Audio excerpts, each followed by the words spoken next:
This is ABC News Nightline, brought to you by Allstate. President and governors declared better education for America. Controversial, but she is also certainly popular.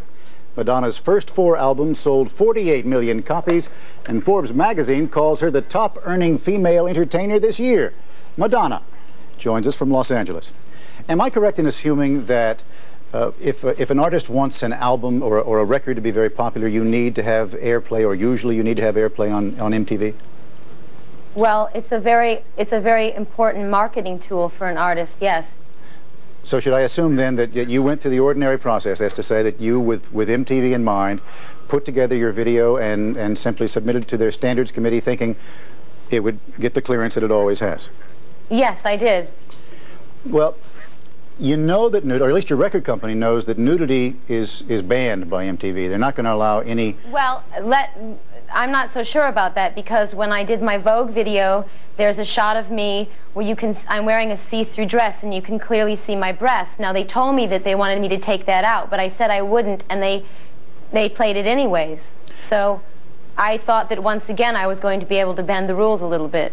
Well, you certainly were bending the rules a lot more than you had in the past, or did you feel that you were well within the bounds that you had been?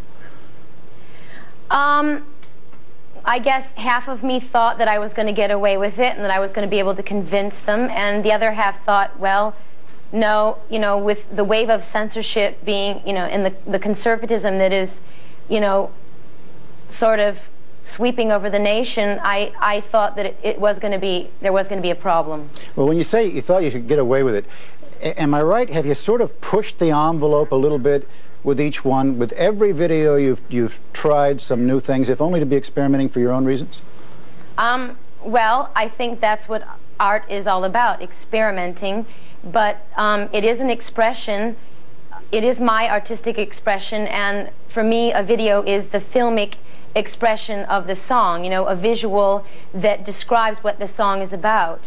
And you've got to listen to the words of the song. It's about a woman who's talking to her lover, and she's saying, tell me your dreams, am I in them? Tell me your fears, are you scared? Tell me your stories, I'm not afraid of who you are. And so, we're dealing with sexual fantasies and being truthful and honest with our partner, and these feelings exist, and I'm just dealing with the truth here in my video. Well, let me tell you why I asked that, because there are a lot of people in the industry who have said, look, this is one of the best self-marketers in the business. We have never really seen anything like it. And she knows how to push right to that edge. And this was a win-win for you. If they put the video on, you would get that kind of play, and if they didn't, you'd still make some money. It was all, in a sense, a kind of publicity stunt.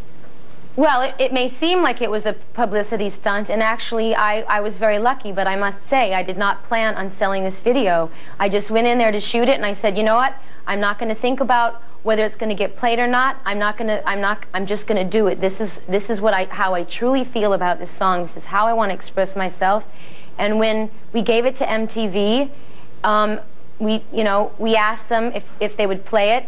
They came back a while later and they said no. I said, is there one scene or another that you specifically object to? And they said no, it's the whole tone. So we didn't really even have a chance to try to make it viewable. They rejected it completely. And so then I had to think, with my manager, what next? What should we do? And we decided, hell, let's sell it. Let's sell it like a video single. It's never been done before. And, the controversy just happened. It wasn't planned, but, But in the end, you're going to wind up making even more money than you would have.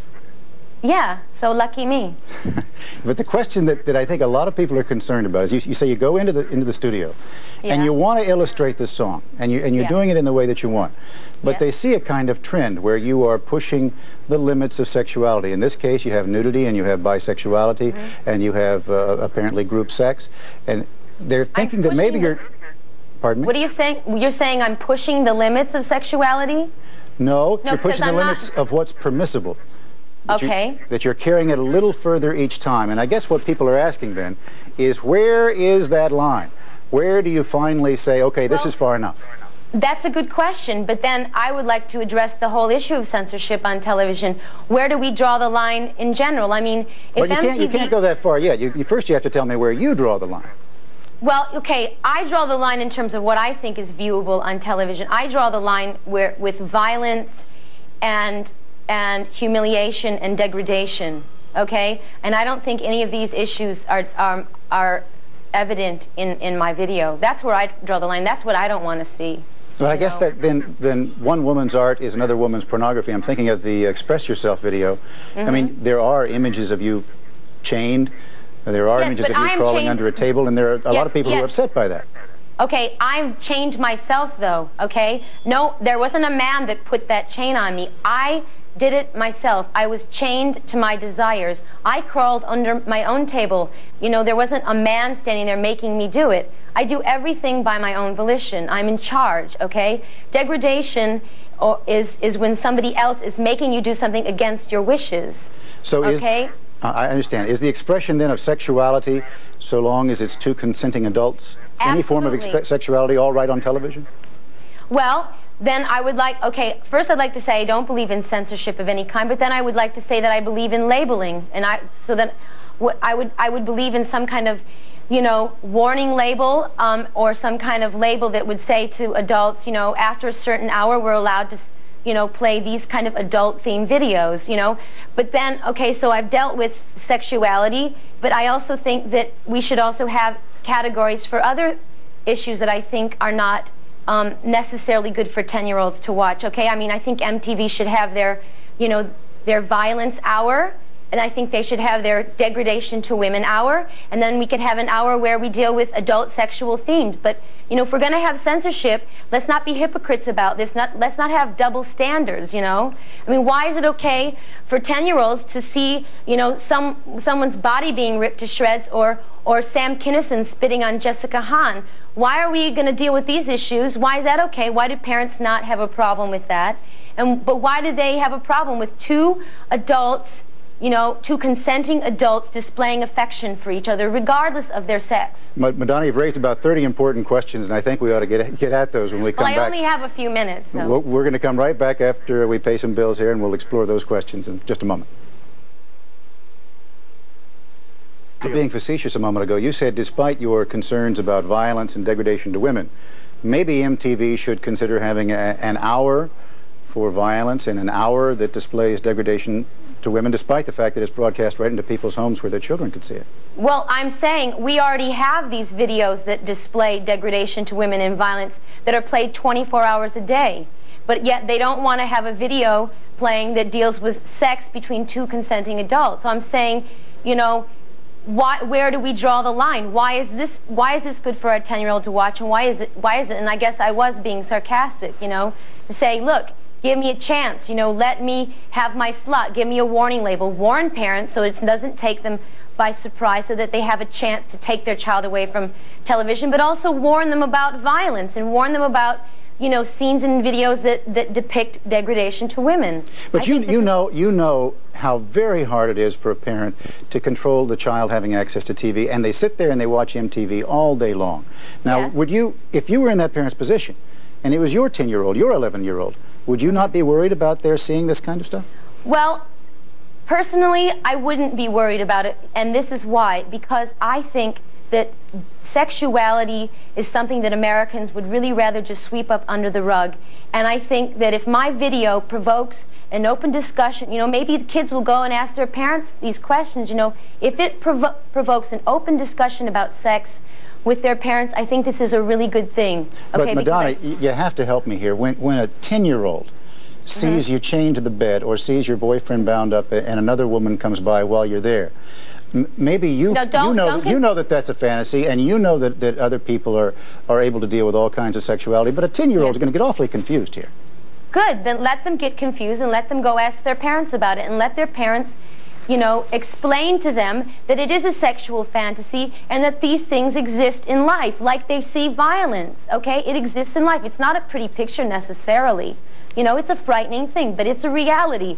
Why are we willing to deal with the realities of violence and sexism, and why aren't we willing to deal with sexuality? Why?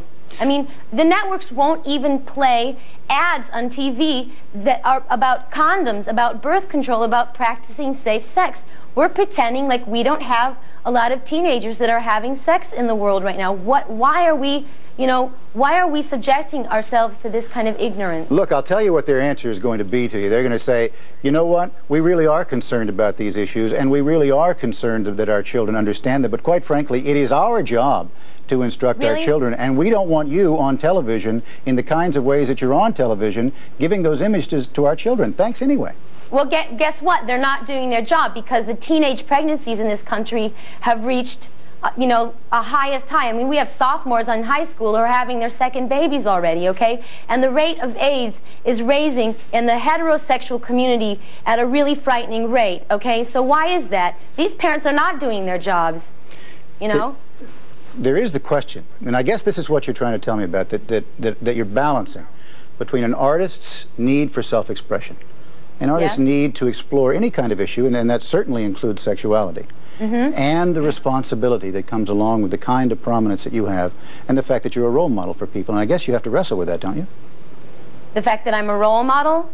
I have to wrestle with that. Well, that there is a responsibility that comes along with your position. Okay, you know what? I feel that I'm behaving in a very responsible way. If you say I have a responsibility as a mainstream artist, whatever, I feel that I am being responsible, because I am here, as I said at the beginning of the interview, I'm talking about the video is displaying people being honest to each other about their sexuality. They're not alienating anyone, they're not degrading anyone. It's about honesty, it's about the celebration of sex. There is nothing wrong with that, okay? And that is my responsibility. And I'm also very responsible because I do deal with sexuality a lot in my shows and in my music. You know, I promote safe sex whenever I can. I put literature in my albums about birth control and using condoms. I am responsible. But my point really goes back to that other question, and I'm not suggesting that you're not. I'm just saying that you have to ask yourself, or do you not, the question, when you go into the studio, or when you put on your show, you want to be able to explore these kinds of things because that's what art is. But at the same time, you have to reflect on what's going to be responsible. So then, do you say, where do I draw the line, or does it keep going further and further? But as I said to you before, I am being responsible. You know, where I draw the line is what I said. I don't believe in gratuitous violence, and I don't believe in degradation. You know, the degradation of any human being, okay? And I would never promote those things in any of my art. And I don't. You've taken some heat, I know, and you would like to have a chance to talk about it from some women who feel that maybe you're not expressing the values that they want feminism to express. For all the way from way back when you wore the belt buckle that said boy toy, to the Material Girl video, which they feel reflects old values of women, even if it was satirical, to express yourself. Do you have an answer to them? To the feminists who raise that kind of question? Well, I would like to point out that they're missing a couple of things, because you know, I may be dressing like the typical bimbo, whatever, but I'm in charge. You know, I'm in charge of my fantasies. I put myself in these situations with men, you know, and everybody knows, you know, in terms of my image in the public, people don't think of me as a person who's not in charge of my career or my life, okay? And isn't that what feminism is all about? You know, equality for men and women, and aren't I in charge of my life, doing the things I want to do, making my own decisions? I don't think anybody would question whether you're in charge of your own life. I do have a last question for you. What is the next sort of thing that we could be looking forward to? Do you have it in mind already? What is, you mean, you want me to promote one of my products? No. I'm asking... My up-and-coming, button-pushing products? No, that's not the point. The point is, will you continue to explore sexuality in the fashion that you have? Will you try to carry it a little further in a way that... Well, I don't know. I can't predict what I'm going to feel artistically. I don't think anyone can, but it is a very important issue to me, and I'm sure I will be dealing with it more in the future. I have no doubt about it. You were kind to talk to us tonight, Madonna. Thank you very, very much. Thank you for listening to me. When we come back, we are going to look at some of the latest stories out of the story that we've been following for these many weeks, the Persian